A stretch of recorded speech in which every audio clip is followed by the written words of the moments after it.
Well, welcome to today's Safe World by Design video webinar and discussion. I know there's a lot of exciting stuff going on currently, like watching World Cup, and so thanks for joining us to cover risk assessment. And everything we do on Safer World by Design and within our community and work needs to support risk assessment in a sensible way, providing good data to workflows that risk assessors will use. And that was part of our motivation with Nathan to start this series. And he had a first webinar some of you may have been at a few weeks ago. The recording's available on the website. And now today he's going to move on to the next topic, an important one on safety claims. And it'll be about 25 minutes or so. And you can just remind you there's a question box. You can enter questions so we can have discussions at the end. And as you'll see, Chaba has posted in the chat a little survey with a couple of questions. So keep you active. If you just click on the link, you could send some feedback to us, and we'll take that into account as well. And hope we have a good discussion at the end. And with that, I hand over to Nathan. Please go ahead, Nathan. Thank you, Barry.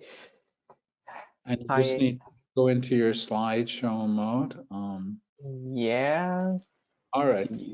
Okay. All right. Yeah. Is it okay? Yeah, it's fine. Okay. So, hi everyone. Welcome to this webinar. Today it's the second part of the webinar series on risk assessment, and we are going to talk about safety claims and specific population. The aim of this webinar is to give you some tips to validate your safety claims. So first of all, I'll give you some words about Eurosafe, about my company. So the goal of the company is to be by your side all the way during your development process of your products, for ingredients, and as well as for finished products. So when you want to do hazard testing, toxicological profiling, risk testing, regulatory safety, and also evolution and update on your finished product. So in the company, we have an in vitro test services, which you test your product on volunteers. And for my part, we have a regulatory toxicology services. So we are able to give you advice and provide you tests during each step of your product development. And just some information again, we work for big and small players, for CDMOs as well as for cosmetic brands, and it represents approximately the assessment of more than 1,000 formulas a year. So we have big experiences with many types of products. Here you can see some of our main customers. But today we are going to discuss about safety claims, and I try to give you some ways to validate your cosmetic product safety claims. So we are going to discuss about these claims you can see on the screen. So the sensitive skin claims, the hypoallergenic, high tolerance, does not irritate the eyes, and the claims for pregnant women. Please note that your claims could be directly on your product labeling, but also on your website or on your social media, on your spots in the radio or TV, etc. It's not an exhaustive list, but you could have a lot of support media to distribute this claim. So as an introduction, I'll give you some word about EU cosmetic regulation. So as you maybe know, the Article 3 says that the cosmetic products should not have safety concern, but the article we interest today is the Article 20, because it says that the responsible person must guarantee the compliance with the claim. So in fact, for safety claims, a validation by the safety assessor is needed. So for all claims we're going to present today, a validation by a safety assessor is needed. You can't, as a responsible person, cosmetic brands or so on, you can't validate alone the claim. So is it the word of today? Please anticipate that. We're going to see a lot of specification for each claim, and if you don't anticipate that, you can't validate your claims. So the first one is the sensitive skins. So it's a simple claims to add on your labeling. So to validate that, you must do a use test in real condition of use, of course, as I say. So on 20 volunteers, you need to do this test under dermatological control, because the dermatologist could validate the claim. And as you can see, and it is really obvious, you must have volunteers with sensitive skins. But how to know if you have volunteers with sensitive skins? We have two conditions that, and we follow the rules of the ARPP in France. So you must have volunteers with recent and repeated histories of functional symptoms of skin discomfort. You can see an example here. It's not an exhaustive list again, and of course they don't have during the test a significant increase of skin discomfort. So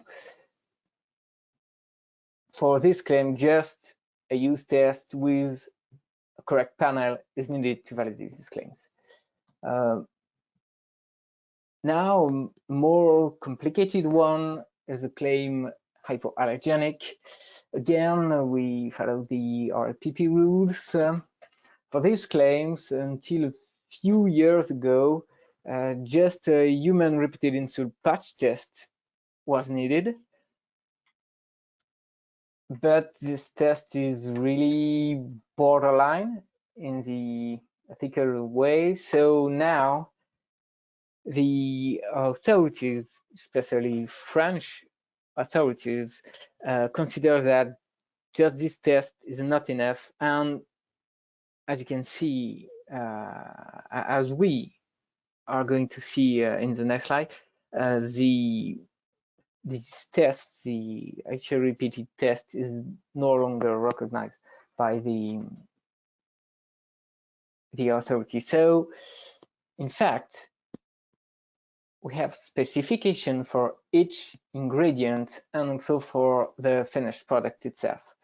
But just before seeing the specification, please note that just the term hypoallergenic is possible for claiming. You cannot use any other word derived from allergy. So just the signification of hypoallergenic is possible.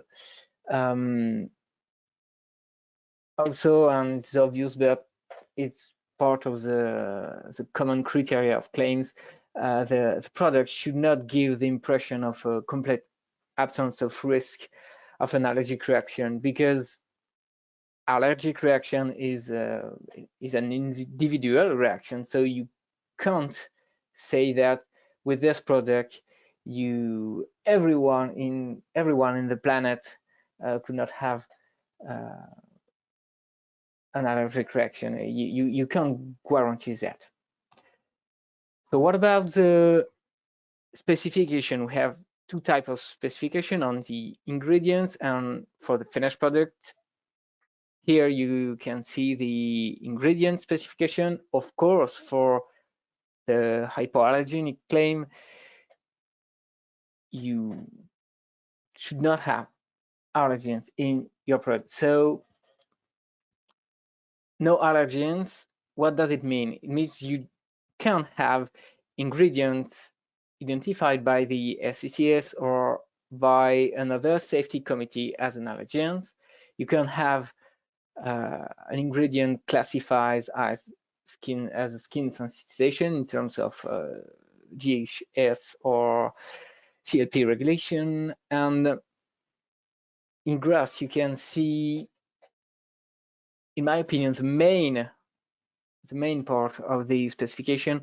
You can have an ingredient generally recognized as sensitizing in the global literature. So it's a little bit tricky. This part is a little bit tricky because generally recognized has not a clear definition in the regulation. So in this part, you must do complete review of the literature, of the case study, of the case report for the allergenic product. So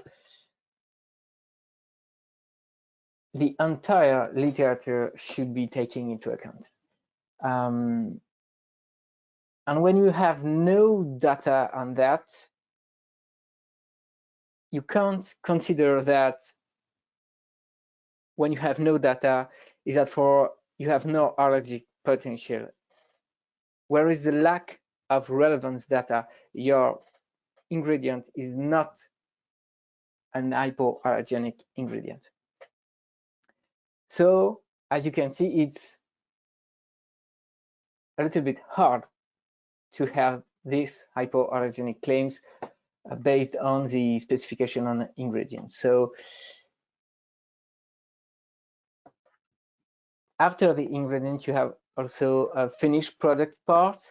So when you have complete all the specification ingredients part, you need to verify on the finished product that you have no reaction by market surveillance data.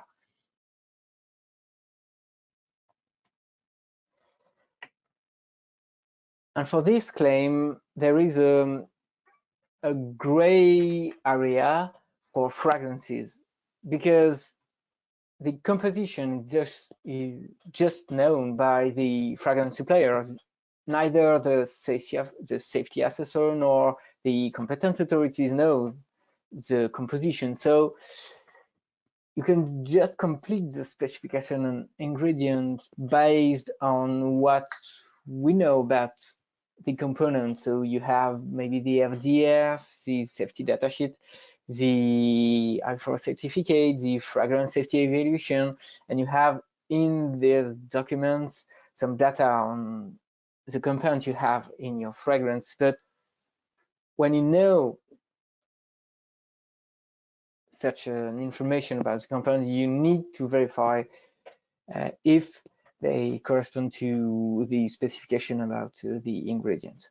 But of course, you can't know every compound, so you can't guarantee that every compound of your perfume is hypoallergenic. Just your fragrance supplier could take the specification and apply this.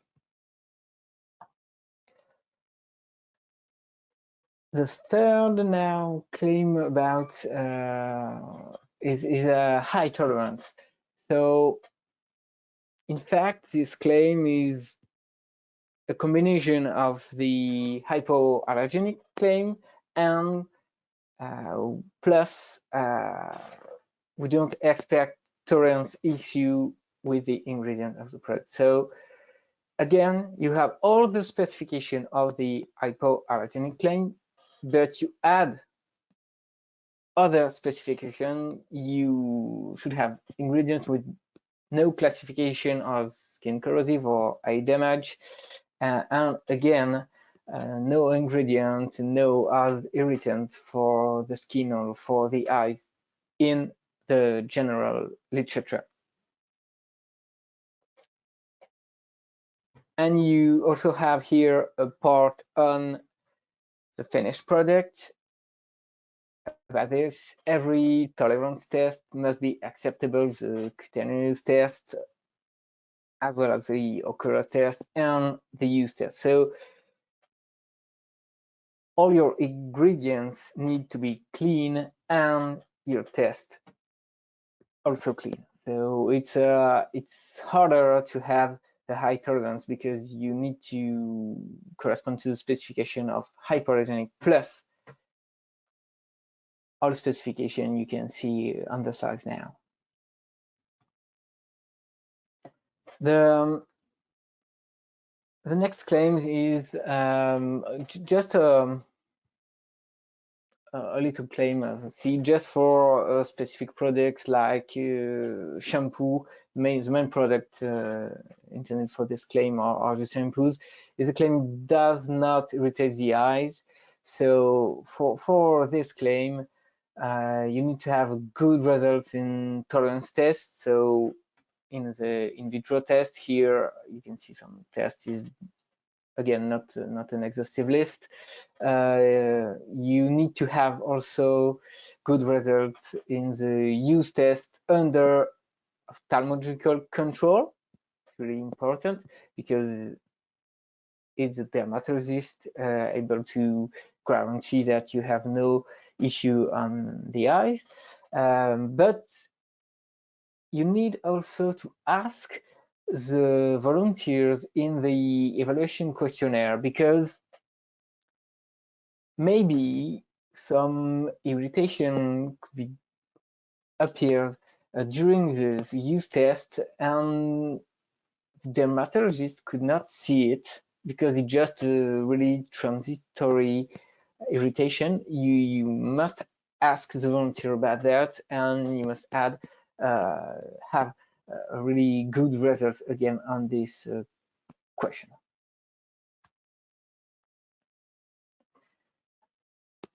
To finish, we have our last claim. It's a different claim because it's not a tolerance claim. It's a claim about a specific target population of the product is for the pregnant woman. So some of my consumer asks me about what we can do to validate the claim pregnant woman. Do we have a specific tolerance test? And obviously the answer is no. We don't test products on pregnant women. To validate this, we need to do a specific safety assessment for this target population. So it means that we need to do margin of safety based on the reprotoxicity, teratogenicity endpoint, and we do that with the selection of toxicological value from reprotox study. So I give you an example here of an oil for stretch mark. So it's a product mainly intended to use by pregnant women, but not only for pregnant women. Other adults in the general population could use this product. So here you have a formulation just for the example, and I'm taking the butylene glycol as an example for ingredients. You can see it in yellow, but before talking about ingredients, I'm going to talk about the exposure, because to realize a specific safety assessment on this target population, you need to know if is there a specific exposure of your target population. Here we have an easy example of a stretch mark care. So yes, we have in the literature specific exposure data on that product. You can see the reference in the back of the slide. There is just a little data on the literature about this specific exposure. There you have not such data in the STCS note of guidance, so you need to work and to review the literature to find if your product have a specific exposure for target population. Here you can see the data of the exposure, and we use it for margin of safety calculation. And the second things we take into account for the calculation is the toxicological value. As I said, here we have the example for the butylene glycol, and we need to select a specific a specific toxicological value. Sorry, my database is in French, so you have just data in French here, but we don't use the entire population toxicological value, the pivotal toxicological value just for adults. We use here for the MOS calculation a specific toxicological value for the target population. As you can see on the slide, please don't forget to check about the entire population, the classical adult population. In fact, you need to do two margin of safety calculation, one for the entire population and the second one for the specific target population as pregnant women. So here, maybe, okay, here you can see our example of the oil for starch mark. So we do specific margin of safety calculation with our specific toxicological value for the target population. Obviously, and as you can see here, we have some ingredients with no toxicological value. We could check on other criteria for the safety, but it's not the point today. And with this calculation and for this claim, this pregnant woman must be formalized in the cosmetic product safety report and of course validated by SFT assessor. So this claim is just like another claim for children, intended for children with an age 3 years old, 6 years old, 12 years old. You need to do a specific assessment and not here a specific tolerance tested. So in conclusion, and I'm repeating, we have three words for please anticipate, anticipate, and again anticipate, because we have a lot of specification for each claim. If you not design your formulation and not selecting the ingredients according to your wanted safety claims, you can't validate it. If you are lucky, you have a really simple product and you can validate it afterwards, but during your development process of your cosmetic product, you need to design your formulation according to your safety claims. And for that, I hardly recommend to discuss with your safety assessor about the claim, maybe in the earlier stage of the development product, just when you have the idea of the product. It's never too early to discuss about this claim.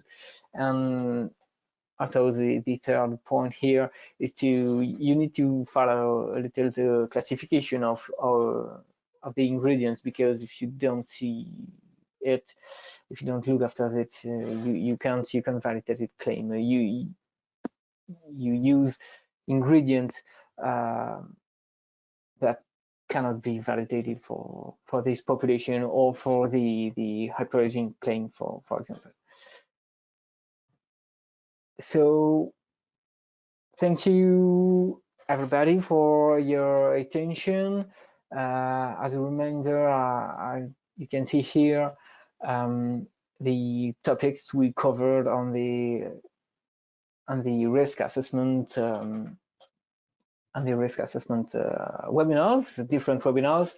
And if you have questions, you can ask it on the chat box of the webinar. Again, many thanks, and